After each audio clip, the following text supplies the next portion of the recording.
Hey everyone, thanks for joining me for another round of EQ How To. This is my 25th installment of EQ How To here on LinkedIn. So thank you for everybody who has made this a continued success. And I figured that since we are already in February, that why don't we go ahead and talk about the upcoming holiday, yes, Valentine's Day, but let's talk about how we can all become a little bit more irresistible. Valentine's Day is one of those holidays that was not created by Hallmark. It was actually created back in the year 496. And yes, at the beginning, Valentine's Day was all about your true loved one. But over the decades and centuries, what Valentine's Day has become is more about showing your affection and your appreciation to all the people that are around you that you love and care about, including in the workplace. And irresistibility, just like with a loved one, can absolutely help you in the workplace because it is about having people being drawn to you. What makes somebody irresistible? It's a hard thing to truly pinpoint, but many experts that study this say that it is about that inner strength that people are able to show who they are and be proud of that, and just also truly have people drawn to them. So I have for you 6 EQ how-to tips for being more irresistible, and we're going to use our emotional intelligence skills. And the first one we're going to talk about is that irresistible people are very respectful of everyone.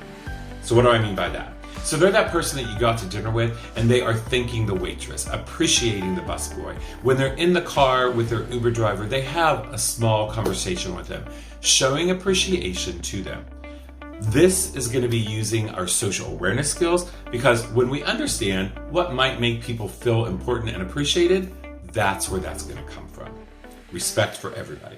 Our second tip is follow the platinum rule. We all know that the golden rule is treat people like you would want to be treated. However, not everybody wants that. So the platinum rule is we have to do a little work and figure out how do they want to be treated. Again, tapping into our social awareness skills, the more you get to know about somebody, the better you're going to be at making sure that you are aware of what makes other people tick, what makes people happy and appreciated. It could be something very different than you like.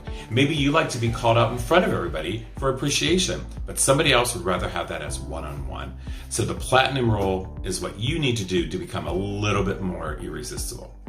Our third tip is to be truly authentic. So authentic people are great because we know that we get what we get and they're not being fake. I would like to suggest that we use our self-management skills here to make sure that as you're being authentic, and sometimes that means being direct, that we are aware of who we are talking to so that we can self-manage what the tone of our directness might come out as. Some people are just fine with you being very direct and to the point, but others want the message but need you to deliver it in a little bit of a softer tone. So be aware of that and then self-manage how that comes out of you. Our fourth tip is that irresistible people truly have integrity. Now, the concept of integrity is kind of simple, but when you ask people to describe what does it look like, most people have a little bit of an issue. So let's make it simple. Having integrity means keeping your word. It means to don't talk about people behind their back, and it means doing the right thing even when it may hurt. So integrity becomes more about the behaviors. So this is going to be a lot about self-management as well, but also self-awareness. Understanding what it is that we bring to the table that people are going to appreciate is what's also going to make us irresistible. Our fifth tip is to make sure that we look our best. Now, this is not a vanity thing, but this is about being presentable and being respectful of the other people we are presenting ourselves in front of. Think about it this way.